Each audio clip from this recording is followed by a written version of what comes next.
Hello YouTube, this is going to be my review of the CZ512 semi-automatic 22 rifle. This is CZ's second 22 rifle that's semi-automatic that they put out. The first one was the 511, and that rifle had a one-piece stock and was all steel, quite a heavy rifle. Now with the 512, it's kind of a unique rifle in that it's an upper and a lower. It's kind of like an AR-15. But the upper is made of anodized aluminum and the lower is made of polymer. It has beautiful wood stocks on it, stock and forearm. It has a cold hammer forged barrel, similar. It's the same barrel that they used in the 452 and 455s, except for this barrel isn't free floated. They've screwed a block into the barrel that holds the forearm in place. So, not a big deal. Ruger 1022s aren't free floated, and I really don't think free floating is that big a deal when it comes to 22 rifles. That's just my opinion. Another interesting note is that it shares the dovetail that the 452 and 455 have. So if you have rings for a 452 or 455, they will work on a 512 semi-automatic. The only other thing it shares with the 452 and 455s are the magazines. Any magazine that works in a 452 or 455 will work in the 512 rifle. So that's just a basic overview of the rifle. Now what I'm going to do is I'm going to go ahead and strip this rifle down for you guys so you can kind of see what it looks like and how it functions. So here we go. CZ claims that you can take it apart with just a coin, which you can if you want to scuff up your wood. So I just go ahead and use a screwdriver. But first thing you're going to do is take this screw out of the fore end. And once you get this screw out, you can take the fore end off. There's the screw by simply pulling down and forward on it like that. She comes right off. And interesting to note that it has a metal tab in the fore end that goes in a slot in the upper half of the receiver that it makes the form very sturdy. Any of you guys that have had 552 Speedmasters in the past, you know that front fore end wasn't secured very well in the front, so it would wobble on there. This is secured very well in two places, 2 points of contact, so it doesn't wobble a lot. The fit and finish on this rifle is excellent. Alright, so the next step after you get the fore end off is to take the screw that you held the fore end out. That's actually the tool to separate the upper and the lower. So you just come here and you push on this pin until your screw goes all the way in flush. And then you pull your screw back out and you can pull your pin out from the other side. And that's all you need to separate. So then you'll start to separate this until you'll see the charging handle line up. There's a hole opening in the upper, so you'll pull this charging handle out once it lines up with the hole. Once that charging handle is out, you can slide the upper and lower part. And the upper, there are slots in the lower on both sides and grooves in the upper on both sides, so you have to slide it in forward and pull it out forward. So they slide together like that. Okay, now to take the bolt out, all you have to do is push back on the bolt and lift up. Just like that, and take the pressure off the springs. And that's pretty much it. And then you can take the springs off the spring retainer and the bolt. And you have a fully disassembled 512 for cleaning. One interesting note about this rifle is it does not have metal rails that the bolt rides back and forth on. It actually rides back and forth on the polymer rails, which is interesting. I haven't had any issues with it. We'll see how it holds up with time.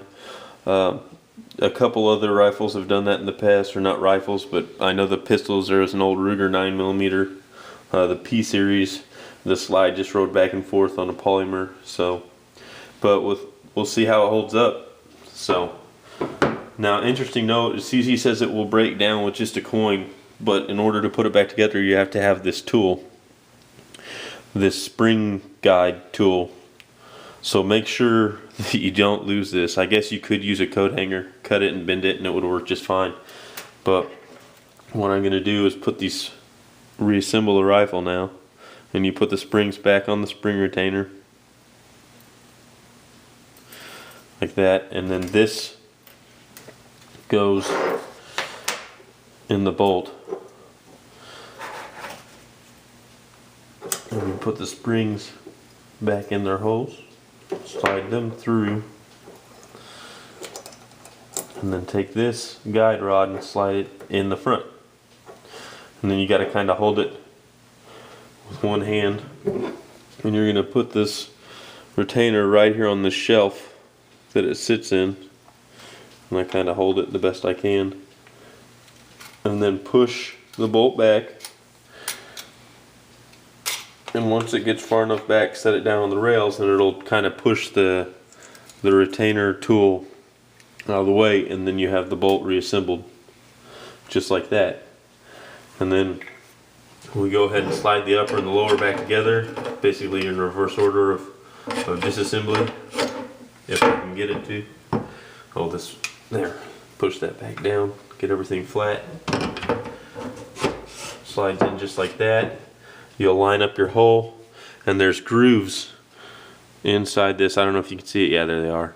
So if you don't put this charging handle in correctly, then it will keep tension on the bolt and you won't be able to put the pin back in.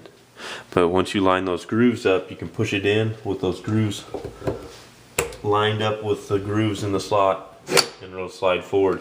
If you put it in wrong, I'll show you. If you turn it, you'll see how it's pushing the bolt back.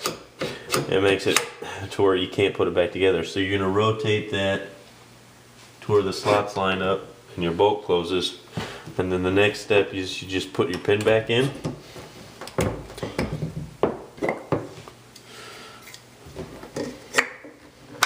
Put your forearm back on. And put the bolt back in. And she's reassembled. Ready to rock and roll. This rifle has does not have a last shot hold open, so it's kind of like the 10-22s. When you shoot you'll shoot it and then you'll pull the trigger and you hear it click. But it does have a manual bolt hold open, which is right here inside the pistol.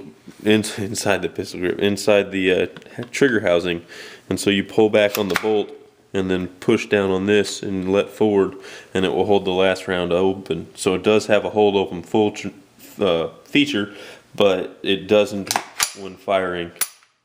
So there you have it. The trigger on this isn't the most crisp trigger I've ever shot, but it does have a really predominant trigger reset, which I can show you guys.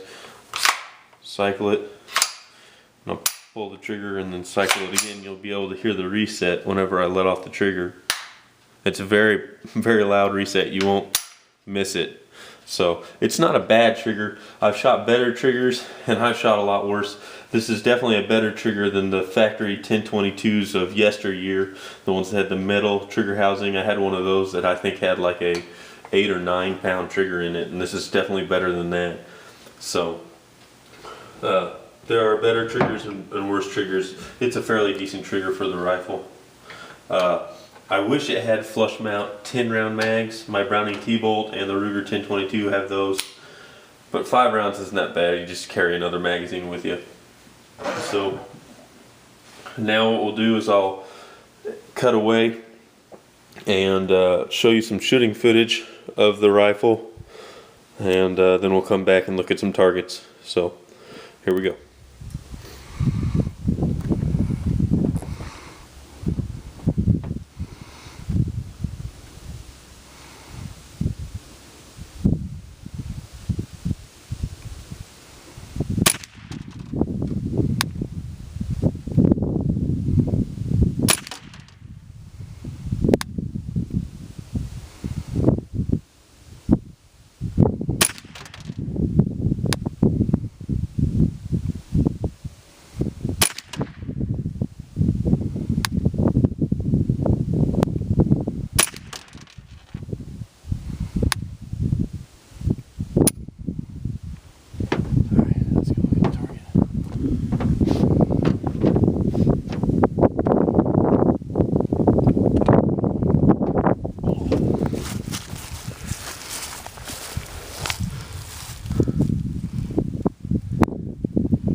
Yep, not bad. Covered up with penny. Alright, so let me show you some of the groups and what I shot. Let me make room for the targets where I have on the table. I'll just set them over here. Let's see, the first group that I have for you guys is a Winchester Subsonic Truncated Cone. And that's a 5-shot group, and this was at 30 yards, roughly. So there's that, which isn't the best group in the world, but it's not bad. The next I have, this is CCI Subsonic Segmented Hollow Points, which is a much better group on this. So, and again, that's at 30 yards, so that's not bad. I mean, the thing shoots, everything so far that I put through it shoots really good. Then here's Remington Subsonic Hollow Points, and that's the group I got with it at 30 yards, if it'll focus for you guys. But there's 22 Subsonic Remingtons in its group. This is the gun. This is the round that I ended up sighting this gun in for, so I'll probably be using this to hunt squirrel with the Remington Subsonics. But interesting note that it also groups Winchester 555 bulk ammo really well, and so I also will sight it in for that if and when I run out of the fancy expensive ammo. So there's 3 different ammo tests and the groups from them. So this concludes my review of the CC512. Like I said before, if you guys have any questions about it, feel free to comment, and I'll be more than glad to answer the questions for you guys if I can. So, alright guys, see you in the next video.